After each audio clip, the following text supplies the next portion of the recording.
Chapter 3, Across the New Land. The next day, Kirsten and her family started a long journey across the country to Minnesota.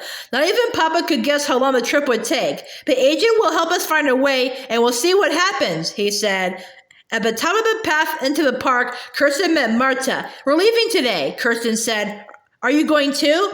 Marta shook her head. Not until tomorrow, she replied. Oh no, I was so sure we'd be traveling together, exclaimed Kirsten. Me too, Marta answered softly. Are you going to take another ship now, Kirsten? No, I think we're going to take a train, Kirsten said. What do you think a train looks like, Marta? I don't know exactly. My father says it will make a loud noise and a lot of smoke. We might be afraid of trains, Marta said. Kirsten grinned. Noise won't hurt us, she said, and Papa says a train is like many wagons all traveling together. Maybe you'll get on our train tomorrow. Wouldn't that be lucky? Marta caught her lower lip between her teeth. Or maybe we won't ever see each other again, she said. Kirsten took her friend's hand. But your family is going to Minnesota, just like mine is. We're sure to meet on the way. At least I hope so, she added. I'll miss you, Kirsten, Marta murmured. Kirsten looked down at her dusty boots. Saying goodbye to the people she loved was the hardest thing in the world to do. She didn't want Marta to see the tears that stung her eyes. So she took a deep breath before she said, Marta, I'll tell you what my grandmother said to me when we left Sweden. Mortimer said, when you're lonely, look at the sun. Remember that we all see the same sun. Do you do that? Marta asked. Do you look at the sun and think of your grandmother?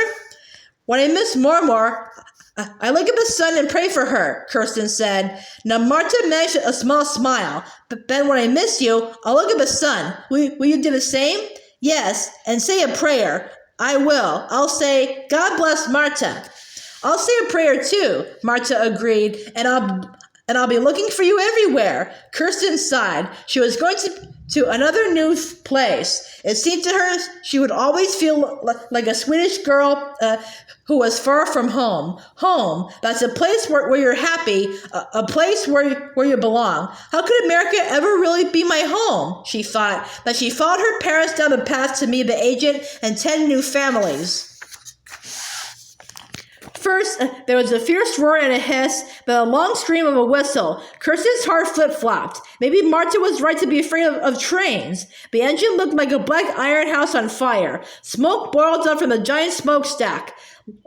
Live sparks and red coals showered down with the smoke. Kirsten stayed close to Mama, but Mama was worried too. She squeezed Kirsten's hand extra hard as they climbed aboard. Inside, the train was so hot it felt ready to explode. There was cold grit on the floor and cinders in the air. Kirsten could hardly get her breath. She saw that the windows had been nailed shut. The agent said the train would be safer this way. Papa and Laura stood near the door. Kirsten was squeezed beside Mama and Peter on a bench under the windows. Trunks and bundles were piled up in front of them. Kirsten was used to being crowded, but now she felt as if she were packed up inside their big painted trunk. Aren't we there yet? Peter complained. Hush, we haven't even started to move, Mama said. Some of the old folks closed their eyes, and Kirsten knew they were praying that the train wouldn't catch on fire. Then it began to move. It bumped and lurched and screeched over the metal rails. Peter hid his face in Mama's lap. The men were quiet, and even Lars's eyes were wide. The train began to huff and chug. Through the small window, Kirsten saw houses and trees moving backward. The huffing and chugging grew louder, and the trees went by very quickly. Lars called out, We're going faster than a horse can run. Faster than the fastest horse can run. Dizzy, Kirsten closed her eyes. The train groaned and swayed. Even though she couldn't see, she felt the speed with which it carried them west. For days, the train traveled through fields and forests. When they stopped for water, a man from the railroad opened the door for a few minutes, but the air stayed hot and hard to breathe. Everyone was quiet, dazed by the heat. Now and then, Mama opened the food trunk, but not even Lars was very hungry. When Kirsten caught his eye, he gave her a sad smile. She knew he hated to be trapped inside even more than she did. At last, they reached Chicago. A hot, strong wind blew dirt up from the streets, but Kirsten didn't care how dirty it was. Here she could walk again and run. Papa said that in a few days they would join a big group of pioneers traveling to the Mississippi River in wagons, but first they would rest here in a boarding house. It was good to be in a house again, although this boarding house reminded Kirsten of their big barn in Sweden. The long open sleeping room upstairs was like the loft where Papa stored hay, except it was filled with row after row of beds and crowded with people's belongings. In the kitchen, there were big tubs for Mama to wash their clothes in. When the laundry was finished, Mama sent Kirsten and Peter out in the backyard to get some sun.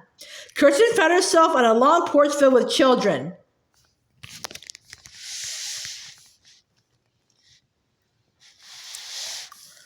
You're here, Kirsten repeated over and over.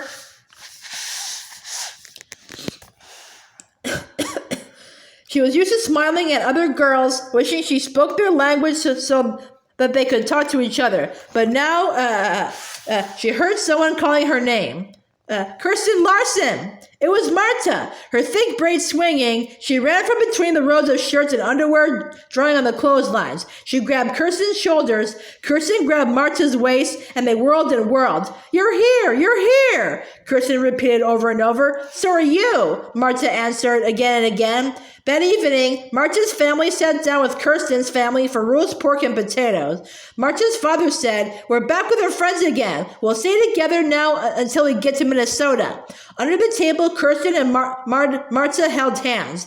Kirsten couldn't believe her good luck. At last, America was beginning to feel like home, with good food, a real bed to sleep in, and best of all, friends.